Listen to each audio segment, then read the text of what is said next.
Okay, this will be a pretty quick one because I'm not going to measure it with the power nozzle. It's just here for demonstration purposes. This is a Kenmore EVO. It's like a little convertible hand vac sort of thing. It was like a combination hand vac and stick vac. And it supported electric tools, so you could use this with a wand and a power mate, or you could use like the mini power mate on it. And then this is actually part of it too, which is an adapter. So this snaps onto here, and then you can use the new style tools on it too. You know, a little bit of a funny story is I didn't realize that this was like, you know, I saw this on the back of here, but I couldn't figure out how to get it off of here. Well, it turns out that this same button is also what depresses the button lock, so you can remove it. And I guess I wasn't pushing hard enough on it, so I ended up popping this cover out and actually kind of, let's see, I had to push this out of the way, so I had to pop that out of its socket so I could get at the button lock below. And then I was talking to Joel, another collector, and he's like, well, it's supposed to come off of there. I'm like, is it? So I went and took a look at it again, and I could see the little, I could see like the little bar that's on the back of the release here that's meant to interact with that button lock. So it's like, wow, I feel so stupid right now. And yeah, it's like I had this machine open. There wasn't a lot of, there was a little bit of dust on the fans, but of course that's been taken care of. And commutator looked pretty good. I'm thinking that they clogged this machine up and then didn't know what to do with it or whatever. So yeah, I mean, it didn't look like it's used a lot. I'm guessing, you know, based upon where I got it, it might have been for someone's like camper or something like that.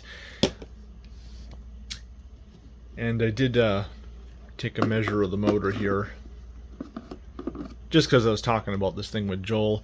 And the air path here is a little bit dumb because it has a few small turns in here. So there's like a 90-degree turn here, and the air path, you know, isn't quite straight. So it kind of angles a little bit, angles again, and it's like, it's like they could have done that a little bit better. I just don't, I don't really see a point in having that curvature to it when they could have just had a straight shot. It would have made it a little bit easier to clear out in case of clogs. But yeah, let's get on with the measurements here. So we'll take the electrical measurements, and then we'll just do the suction and airflow at the end of here, and just for fun we'll connect it to the power mate and do a little bit of the cleanup. But like I said, I'm not going to do the testing at the end of the head here, because this is not going to be a good head for this machine, because this is the one with the vents. So, an well, I don't want to say underpowered, but I mean a smaller, weaker machine like this is not really the ideal head, or not really the ideal thing to use on that head. So, just kind of is what it is. So, we got our ambient voltage, and we'll turn this on.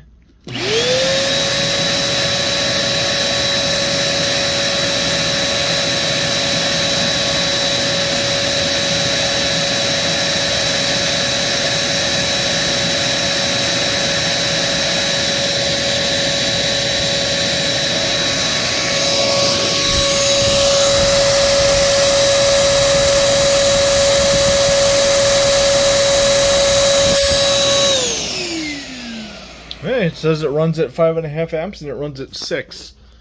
So it actually runs a little above where it should be, unlike a lot of other machines I've been testing lately.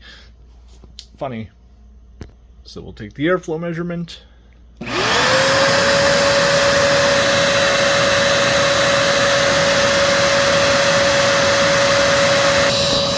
the suction.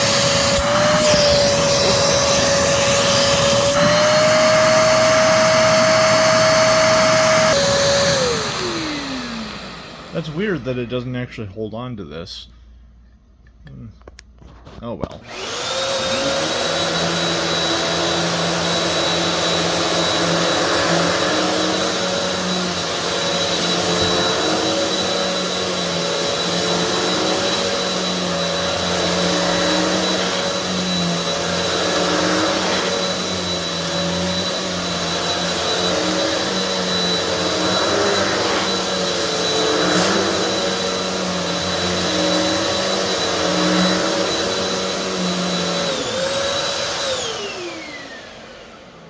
Well, just as thought, the performance with that head wasn't, wasn't great.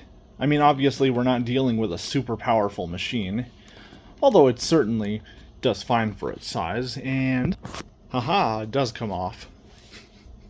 I was a little concerned that maybe it wouldn't, because I mean, although I know it's supposed to, it's like, I felt like I was squeezing on it pretty hard before and it just wasn't really moving.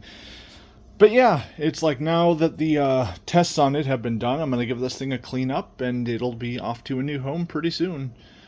Because I already have somebody who wants it.